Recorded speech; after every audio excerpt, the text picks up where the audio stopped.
I'm Veronica Dudo. Tonight on EWTN News Nightly, President Trump heads overseas for a week-long trip to Asia, who he'll meet with and what they'll discuss. In Washington, a stalemate as the government shutdown nears the one-month mark. Some programs face a funding crunch. We'll have the details. In the Caribbean, a Category 5 hurricane barrels towards land, when it will strike and where it will go. Plus, looking ahead with trust and hope. The church is not ours.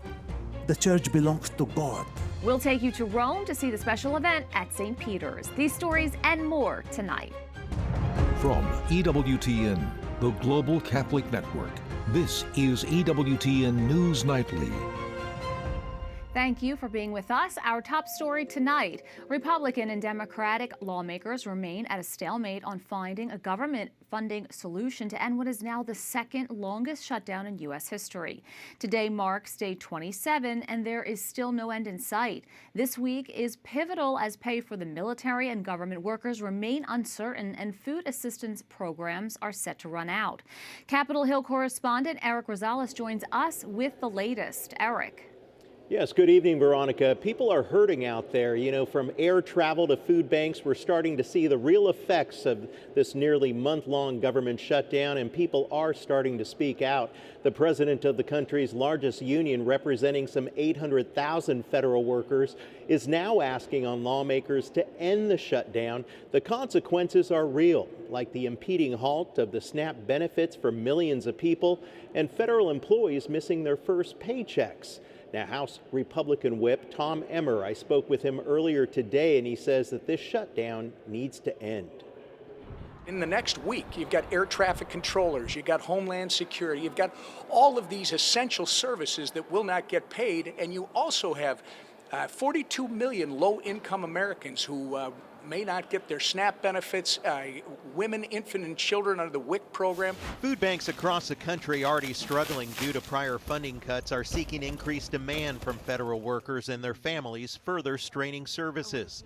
Earlier this month, the Trump administration declined to draw on a contingency fund of nearly $6 billion that would have continued benefits, saying the money was needed for potential emergencies such as natural disasters. Donald Trump and Republicans on Capitol Hill are trying to weaponize hunger in order to jam their extreme right-wing policies in their spending bill down the throats of the American people. That's unacceptable. That's un-American. That's unconscionable. Republicans say Democrats could end the shutdown right now by passing the clean continuing resolution and point to comments by Democrat House leaders who say they are using the shutdown to gain leverage to force talks on health care. Shutdowns are terrible. And of course, there will be families that are going to suffer. We take that responsibility very seriously.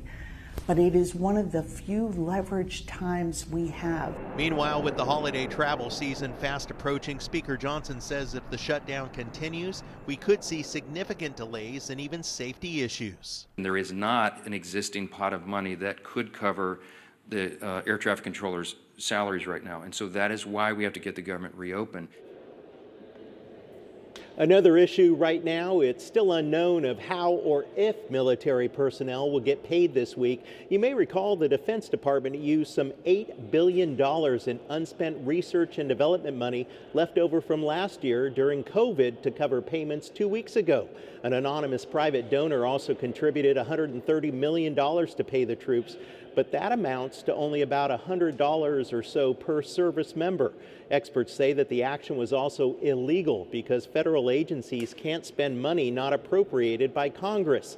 So how is this all going to play out? Well, we're going to have to wait and see. And Majority Leader John Thune, well, he took to the floor today, and he says that he does plan to bring the CR, a clean CR, to the floor once again this week for the 13th time, and it's up to Democrats to pass it.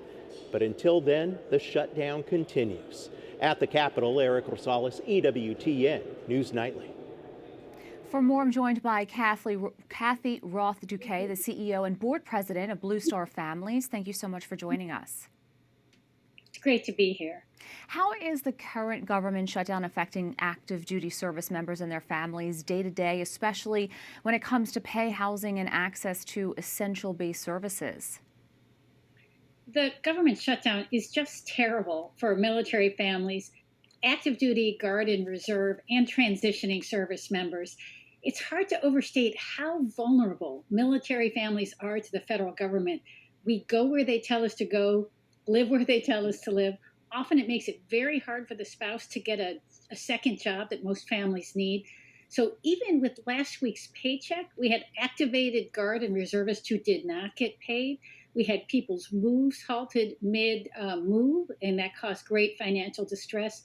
And we saw other kinds of harm, such as shipments of medicine not going to some pharmacies and installations around the country and around the world. So we depend on the federal government for our day-to-day lives, and shutdowns are just bad news. Now, of course, this one is quite long.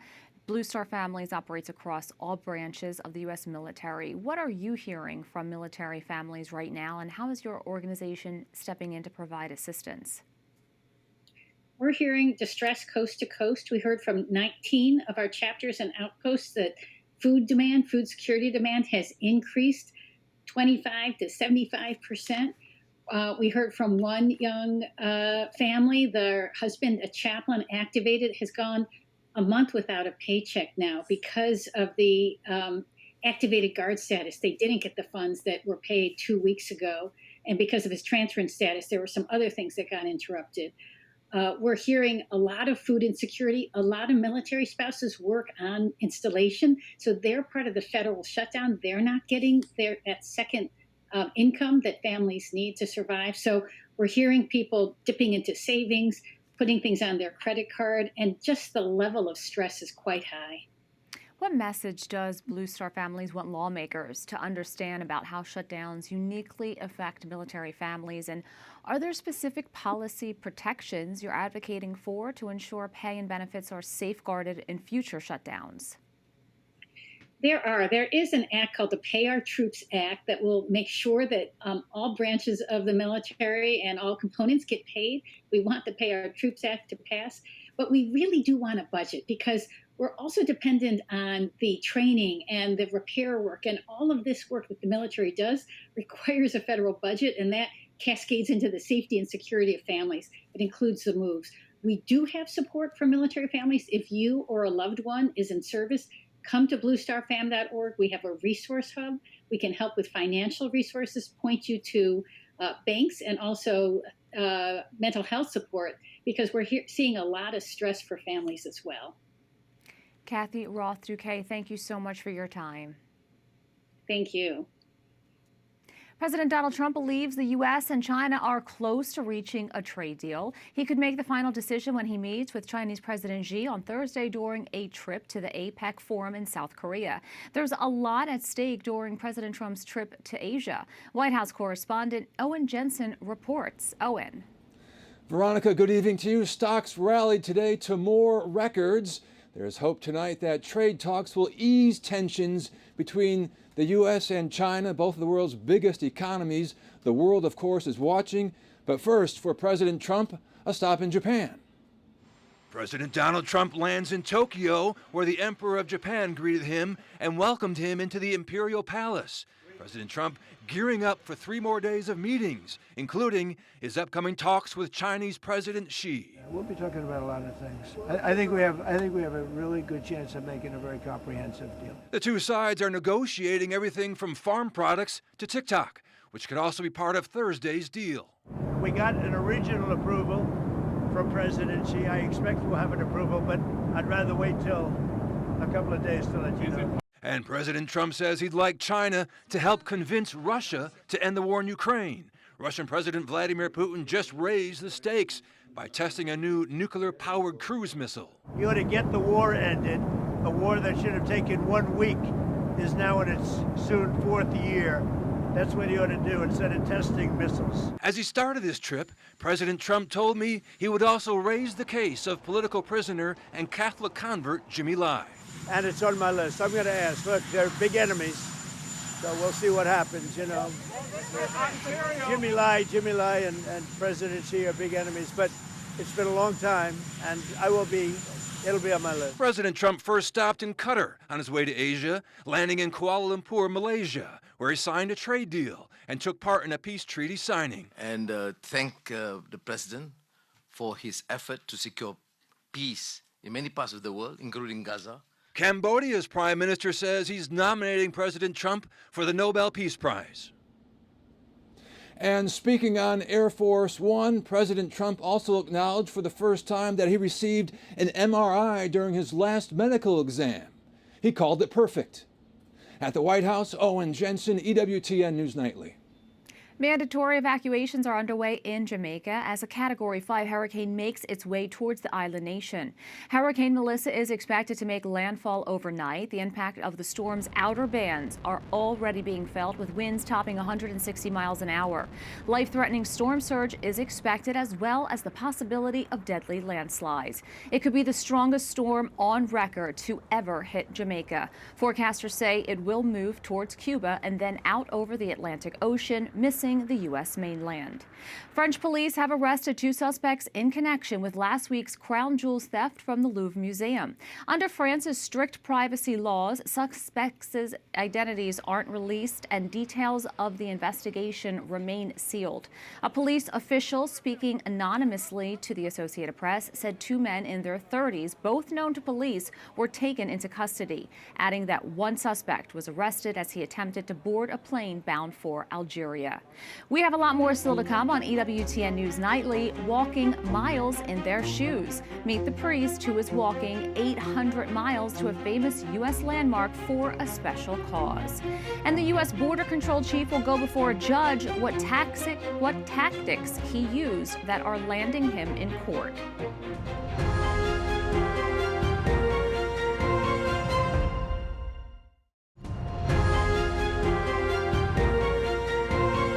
After complaints about the use of tear gas and excessive force, a judge has ordered U.S. Customs and Border Patrol Chief Gregory Bovino to appear in court tomorrow. He is accused of violating a temporary restraining order limiting the use of certain tactics to suppress protests or media coverage of ICE operations. Some of the controversy stems from an incident caught on video, which appears to show Bovino throwing a canister of tear gas during a confrontation in Chicago's Little Village neighborhood.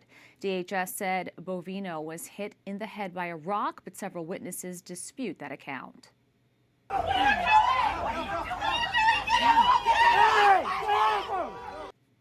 In another part of Chicago, the U.S.-born manager of the Laugh Factory Comedy Club was arrested by ICE agents on Friday for allegedly attempting to interfere with an immigration operation. In the video, Nathan Griffin is brought down to the ground and taken away by an SUV. A GoFundMe posted by Nathan's brother-in-law for legal fees claims he was detained for 4 hours before eventually appearing in FBI custody. He could face 8 years in prison if convicted. With emotions rising over immigration raids and protests, one Chicago priest is hoping to make a difference. The pastor of Our Lady of the Heights in Chicago Heights is making a 50-day pilgrimage on foot for immigration reform. On October 6, Father Gary Graff began his journey at the childhood home of Pope Leo, located in the southern suburb of Dolton, Illinois. His destination is New York's Ellis Island, the historical symbol of immigrant arrivals to the U.S. That's close to 800 miles. EWTN caught up with Father Gary last week. Thank you so much for joining us, actually, as you're walking. My pleasure, Veronica. Thank you for the invitation. So first, tell us, why did you choose to do a walk from Pope Leo's childhood home to Ellis Island? You know, it's a great question. And during the walk, it's even clear to me that this is about family. And so beginning at the Pope's boyhood home, where he was born and grew up, recognizing that the church, certainly the universal church, is organized in such a way that it's structured as a family, based on the Holy Family. Every parish family, I call every parish I've been in a parish family, and certainly as a spiritual father, I see the pain in the children in my own parish. And so that's where really the walk initiated, from that kind of beginning point. And the families that I've known throughout the 40-plus years I've been a priest, particularly 5 years when I was in Mexico, and I saw families being separated. The parish that I was in for 5 years in Guerrero, Mexico, men during the dry season had to leave their homes to provide for their families and seek work outside of Chilpancingo, Acapulco, into Mexico City, and then further north across the border. And they got jobs, and there was an abundance of work for the last 4 decades. And when they wanted to go back to their families, many of their patrones would say, no, we need you here to do the work that we need to get done, and the tremendous labor force that they provided. And so they said, bring your families here. And so by hook or by crook, they brought their wives and their children across the border for many, many years. And to keep those families together. And the church was always there for every immigrant group to generation through generation, continue to educate in the faith those families and to celebrate family. And now those families are being once again separated because of what's happening. And particularly the dehumanizing way in which people are called illegal and criminal and alien, which I know wounds the heart of God. Now, you have called for comprehensive immigration policy reform for years. How are you voicing what you hope to see to Congress, who, of course, makes those immigration laws? And obviously, Veronica, I'm not a politician. As a priest, I think as a mediator between God and God's people, my relationship with people, but certainly within the parish and even outside the larger community. How can we mediate? How can we, in a sense, as church leaders, as faith leaders, influence policy so that it's just in the eyes of God? And right now what's happening is un-American, in my opinion, and it wounds the heart of God. And as a faith leader, to stand up and to speak out and invite others to tell their story. I think the story that's not being told. Now, how is your body holding up? This is an 800-mile journey. Some country roads, some where there's traffic going by, like right now. But it's been a wonderful journey. It really has, and my body has held up great. Father Gary Graff, we wish you all the best. Thank you so much for your time. Thank you, Veronica. God bless you. Thank you. Up next on EWTN News Nightly, religious ratings. A new report rates the 50 states on their religious freedom. See how your state scored. Plus, it's a custom that was suspended 3 years ago, but now it's returned to St. Peter's Basilica. We'll explain.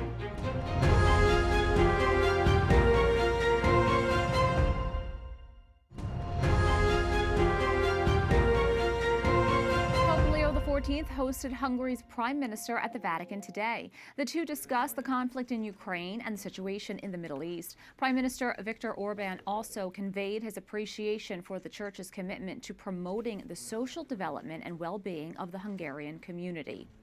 In Rome, synodal teams from around the globe gathered over the weekend for their Jubilee. The 3-day gathering of prayer and discussion offered participants a chance to see and share ideas with Pope Leo himself. EWTN Vatican journalist Benedict Sedegren has more. Nel nome del Padre, del Figlio e dello Spirito Santo. A year ago, the Synod on Synodality concluded in Rome. It ended with a much-anticipated final document which called for a more participatory church with stronger pastoral councils and greater involvement of laity, among other things. This weekend, the Jubilee offered the first opportunity for synodal groups from around the world to come together again to see how the Synod's vision is being put into action. Addressing the participants at Mass, Pope Leo reflected on the idea of walking together and the need to listen and love each other as a part of the synodal journey. Regola suprema nella Chiesa. The supreme rule in the Church is love. No one is called to dominate. All are called to serve. No one should impose his or her own ideas. We must all listen to one another. No one is excluded. We are all called to participate. No one possesses the whole truth. We must all humbly seek it, and seek it together. E cercarla insieme. Approximately 2,000 members from synodal teams and participatory bodies gathered in Rome for the event from diocesan, national, and international levels to pray and share their experiences.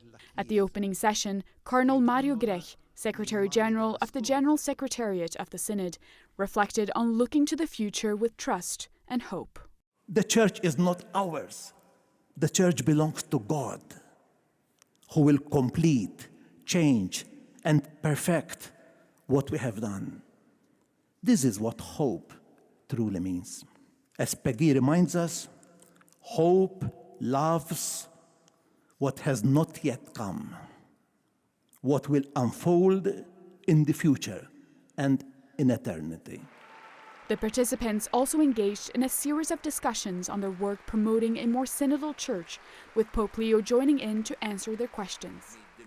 Commenting on the breakdown in trade relations between Canada and the U.S., the Holy Father highlighted the essential role of synodality in addressing such challenges. What's happening in Canada and the United States, two countries that were once considered the closest allies, at times become separated from one another, and it's another proof, another expression of why synodality, listening, and dialogue are so important, and how they have concrete applications in our daily lives. Acknowledging the challenges of building bridges across different religions and cultures, the Holy Father emphasized that these difficulties also offer significant opportunities for growth and unity within the Church, a message that resonated deeply with all the participants. A beautiful aspect of the synodal journey has been discovering that there is a great diversity within the Church. Different spiritualities, positions and cultures. The great challenge is to ensure that this diversity is not crushed, but that we walk together. I think this is precisely Pope Leo's fundamental concern, how to walk in unity while making these differences a mutual richness, so that they may generate a constructive dynamic rather than be a source of division. In Rome, Benedict Cedergren for EWTN News Nightly. Hundreds turned out at St. Peter's Basilica to attend a traditional Latin Mass over the weekend.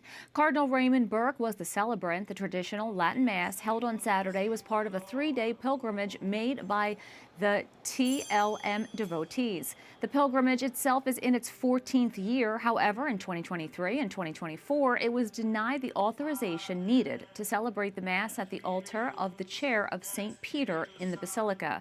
This weekend, that custom was resumed. A new report rating each state on its religious and regulatory freedoms has been released, and the findings may surprise you. Created by NAPA Legal, the index measures laws that affect faith-based nonprofits and scores them accordingly. 30 states scored under 50% for religious freedom, with Michigan scoring the lowest and Alabama the highest.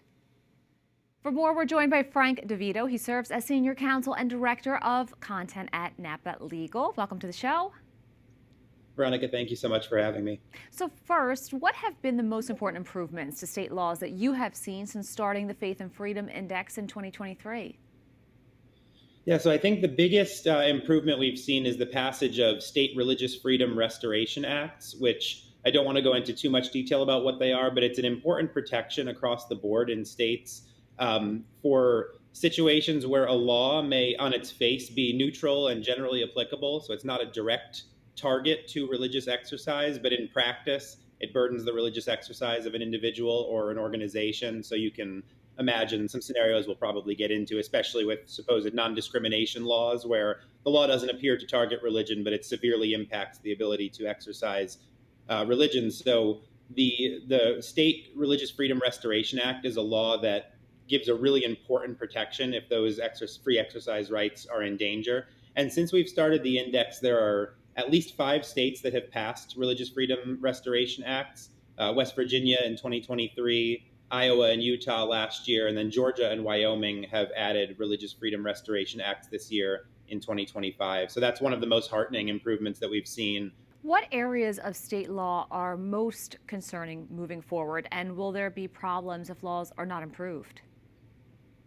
Yeah, there are many ways I could answer this, but I think the one that comes to mind most is the non-discrimination laws at the state level. And I think in particular, I would want to focus on employment laws.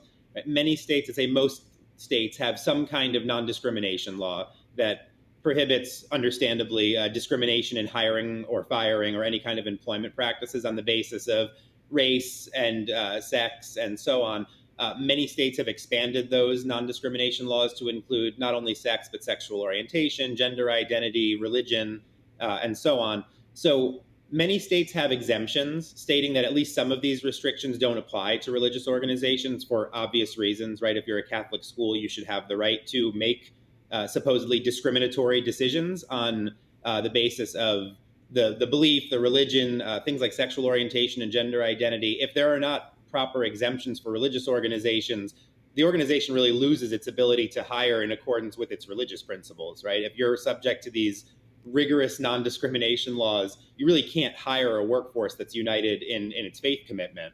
You can't even hire people who are practicing the Christian faith or the Catholic faith if you're subject to these. Frank DeVito, thank you so much for all of that information. Oh, thank you so much for having me.